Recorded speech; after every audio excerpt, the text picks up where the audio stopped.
Lautan panjang kenegaraan Presiden Prabowo Subianto berlabuh ke Eropa tak sebatas membangun kerjasama di kelompok negara Uni Eropa.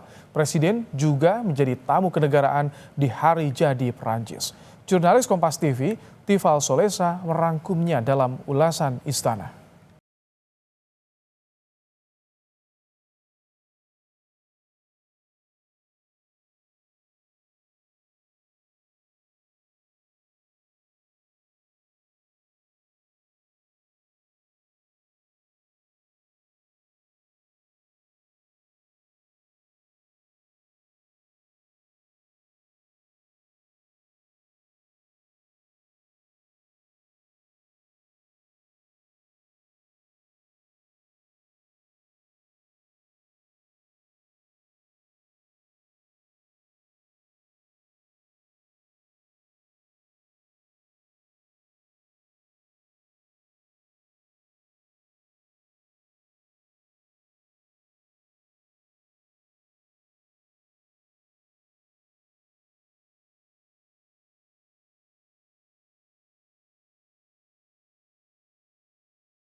Vibrant and diverse democracies.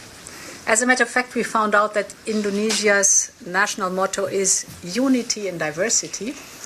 One of our core sentences in the European Union is united in diversity. So we share common values and ambitions. For example, we are both committed to a clean energy transition that leaves no one behind. And I'm so glad that our Just Energy Transition Partnership is a success. I think this will be very important contribution to economic and geopolitical stability in the world. We consider Europe to be very important for us. That's why we would like to see more European presence and more European participation in our economy. Dalam keterangan pers itu, Presiden Prabowo menegaskan posisi Uni Eropa sebagai pemegang peran krusial dalam peradaban dunia. Meskipun ia tak menafikan Amerika Serikat akan tetap menjadi negara penting dalam berbagai urusan di kancah global.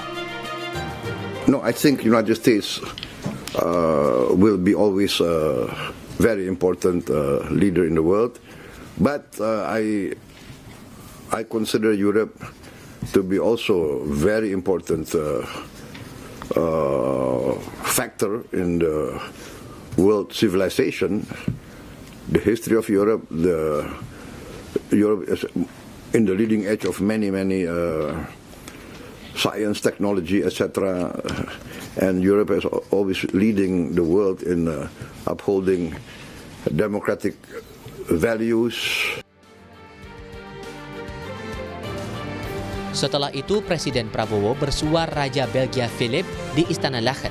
Banyak hal dibahas kedua tokoh, mulai dari isu strategis hingga potensi kerjasama kedua negara.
Presiden Macron adalah apa yang disampaikan oleh Presiden Macron tentang kehendak Prancis untuk mendorong penyelesaian damai masalah Palestina, di mana Prancis juga akan terus mendukung langkah-langkah ke arah kemerdekaan Palestina sebagai negara yang merdeka. Malgré la distance, au fond mon message est simple, Monsieur le Président. La France est à vos côtés et nous partageons à de multiples égards une certaine idée de l'ordre du monde.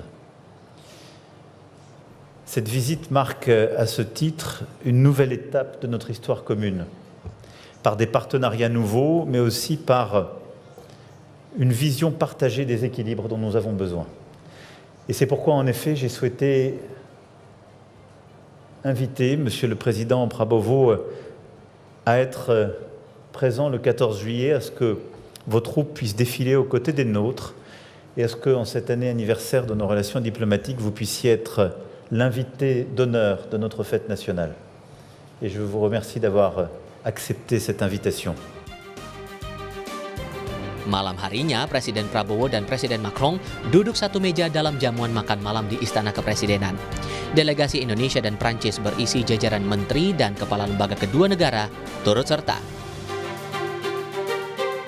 Tak berhenti di situ, Prabowo bahkan mengajak Macron berkunjung ke Magelang, Jawa Tengah keesokan hari 29 Mei 2025. Di sana mereka memantau pelatihan bahasa Prancis di Akademi Militer. Hingga singgah ke Candi Borobudur. Tak lupa, kesepakatan dibangun kedua negara di sektor kebudayaan. Membaca sikap yang terbuka dengan Indonesia, pengamat hubungan internasional justru menganggap itu sebagai langkah Uni Eropa mencari mitra alternatif yang dinilai strategis. Tujuannya untuk menambah daya tawar Uni Eropa di hadapan Amerika Serikat di bawah pimpinan Presiden Donald Trump yang kebijakannya makin sulit diprediksi. Buat Uni Eropa, ASEAN itu satu blok yang penting karena ini bukan hanya emerging economies, tetapi sebagian dari anggota di ASEAN itu sangat dinamis ekonominya untuk menggerakkan ekonomi yang lagi lesu ya di tingkat global. Jadi sebagai satu kumpulan ini isinya tuh negara-negara yang sangat tumbuh gitu. Dan pertumbuhannya rata-rata masih di atas 4%. Jadi sangat-sangat bagus. Sementara kalau untuk Indonesia, ini mitra penting secara politik untuk sejumlah negara anggota Uni Eropa. Jadi kalau untuk urusan ekonomi sebenarnya saya melihatnya Indonesia itu lebih sebagai bagian dari ASEAN, tapi kalau urusan politik, nah ini baru bilateralnya menonjol sama Uni Eropa. Apapun pertemuan dan hasil kesepakatannya, pemerintah tidak boleh lupa. Relasi yang dibangun dan kerjasama yang diteken wajib membawa maslahat yang langsung dirasakan rakyat sejalan dengan amanat konstitusi. Untuk ulasan Istana, Tifal Solesa, Feriska Immanuel, Kompas TV.